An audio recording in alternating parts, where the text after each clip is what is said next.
All right, let's talk about the gig economy. We're going to dive into how you can take gig work from being just a side hustle, something you do for a little extra cash, and turn it into a real, sustainable, full-time career. Seriously, it's not just about earning a few bucks anymore. There's an actual blueprint for turning this into a profitable business, and that's exactly what we're going to break down. And that quote right there, that's the core idea we need to grab onto. See, the modern gig economy isn't just a random collection of apps on your phone. It's this whole sophisticated ecosystem. And, just like any ecosystem, there are strategies that decide who really thrives. The potential for a stable, serious income is absolutely there, but only if you know how to play the game. So that's the million-dollar question, right? How do you get past all that uncertainty and build something that actually feels like a dependable job?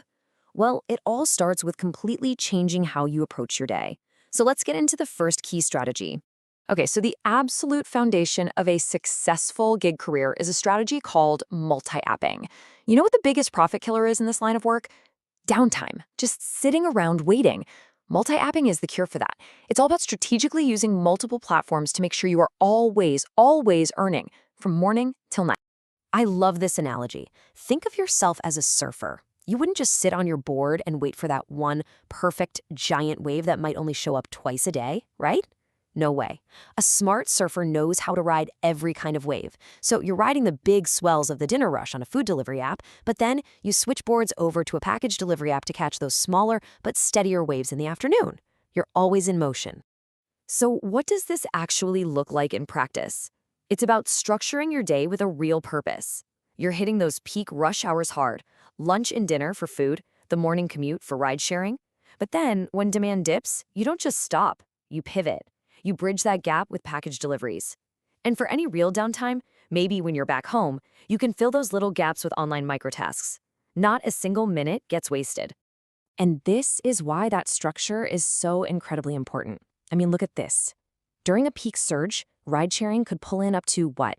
$32 an hour? Now compare that to the maybe $12 you might make on microtasks. The strategy isn't to just ditch the low-paying stuff. It's all about optimization. It's making sure that your time is always dedicated to the highest value work available at any given moment. So, that daily strategy, that's the first big building block. Now let's zoom out a little and see how that fits into the bigger financial picture. This is where we start building what's called your independent income stack. Think of it as your own personal financial portfolio.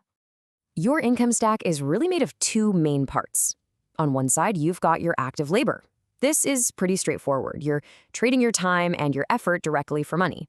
Driving, making deliveries, things like that. But on the other side, you have passive revenue. Now, this is where it gets interesting. This is where your assets, like a spare room or even your car, start making money for you, even when you're not actively working.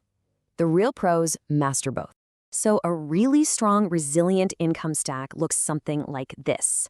You've got your active income from driving and deliveries and maybe some higher-paying skilled jobs. But then you have that passive income from renting out your assets, which provides a nice safety net.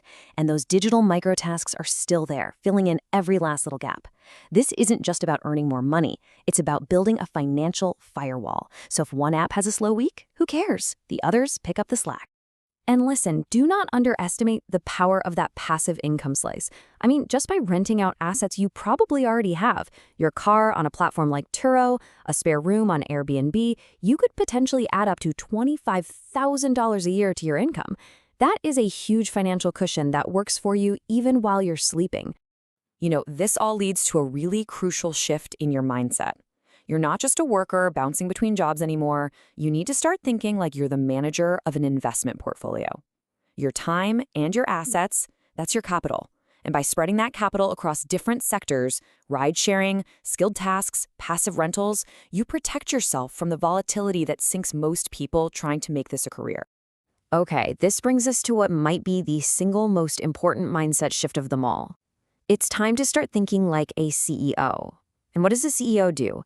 They obsess over one number and one number only, their net pay. It is so easy to get hypnotized by a number like this one, $32 an hour during a peak surge. The app flashes it on your screen, you get a little dopamine hit, and it feels like you're absolutely crushing it. But see, that's the trap. That big, shiny number is not what you actually put in your pocket. The only question a real CEO asks is this: After everything is paid for, what do I truly get to keep? And that is net pay. It's what you earn, your gross, minus all your operating costs, the gas, the insurance, the wear and tear on your car, and this is the big one people forget, the money you have to set aside for taxes. This, right here, is the only number that can tell you if your gig work is actually a sustainable business or just a hobby that's costing you money. Here's the best way to think about it. Imagine you own a restaurant.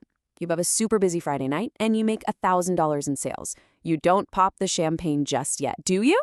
No. First, you have to pay for the food you used, pay your cooks, pay the electricity bill. If you don't track those costs, that successful night could have actually lost you money. It is the exact same principle. And when you combine all of these strategies we've been talking about, the multi-apping, building that income stack, and focusing relentlessly on net pay, the potential becomes very, very real. Just look at these possible gross annual earnings. If you have specialized skills, you could push towards $90,000. And all the while, those passive rentals are providing a solid financial base. This isn't some pipe dream. This is what's truly possible when you run your gig work like a business. So where do you start? How do you get going? It's actually a pretty simple 3-step process. First, do an audit of your assets. What can you monetize like right now? Your car? A spare room? A specific skill you have? Second, pick a niche you're interested in and get onboarded to 2 or 3 different platforms within it. And third, and this is non-negotiable, from day one, track everything. Download an app to log your mileage and your expenses. You have to start with that CEO mindset from the very beginning. Ultimately, it really all boils down to this one simple question. A gig worker just trades their time for money and kind of hopes for the best. A gig entrepreneur builds a diversified, resilient, and actually profitable business. We've laid out the strategies for you. Now you just have to decide which one you're going to be.